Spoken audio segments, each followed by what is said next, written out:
Hi, sorry naubusan ako ng battery. Anyway, so ngayon po ang next po na topic natin is about the direct dominion. Pero napag-usapan po natin kanina na meron tayong tinatawag na indirect dominion wherein God directs govern people through the principle.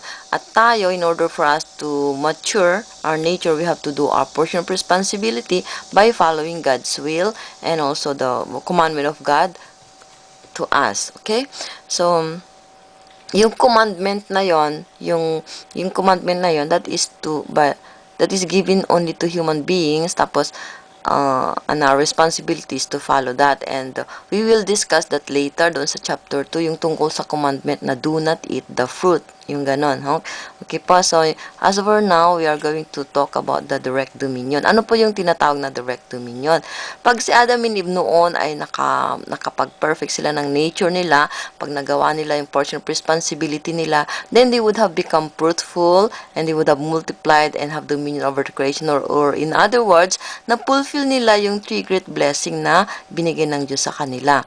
Pag nagawa nila yan, then sabi nga natin, yan na ang magiging basis ng Kingdom of Heaven on Earth, wherein God could directly dominate, wherein God could directly relate to human beings and through Adam and Eve, He could relate also to the natures and to every being. Okay? So, napakaganda po ng plano ng Diyos sa atin. Meron tayong, habang bata pa po tayo, ang guidance niya sa atin is the law and the principle and the truth. Itong napapag-aralan natin ngayon, this is guiding us during the indirect dominion. At pag natupad natin yung ating portion of responsibility, then diyan din natin matutupad yung will of God in the direct dominion. Okay? So, ito po ang goal ng ating buhay, na mabuhay tayo under the direct dominion of God. That is the purpose of goodness realized. That is the time when the fulfillment or the full will of God is fulfilled pag natupad natin ito.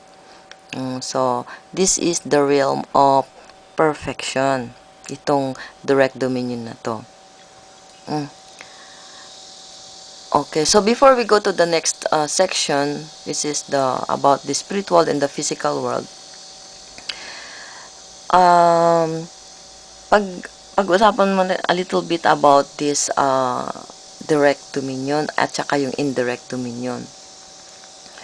Si Reverend San Mian Moon po ang nagturo nito, at sabi ko kanina, gusto niya pong matupad ito at isinasa katuparan po niya sa kanyang buhay. So, yung individual perfection, naniniwala po ako na he really became one with God and he was able to, to embody the love of God, and he totally inherited the natures or the natures and the will of God. Kaya nga po sa buong buhay niya, lahat ng mga project niya is only for God. Sometimes mga tao nagtataka, bakit ginagawa yan ni Reverend San Myang Moon? Minsan nag-spend siya ng a lot of money, everything, para i-educate yung mga iba't ibang leaders in different sectors of our society. At meron siya mga project kagaya ng pag-meet niya sa mga presidents or even going to the communist countries to teach about God there. Tapos para turuan sila tungkol sa will of God. So, bakit niya ginagawa yan? Some people or may mga tao na nag-iisip na motive niya ay gusto niya magpakayaman or gusto niya maging presidente ng isang country, or ayun, ang iniisip nila ganun ang motive ni Reverend San Myang Moon. Pero sa akin po and sa Unification Church, we understand that the motive behind that is just to fulfill God's will. It's just to fulfill this one.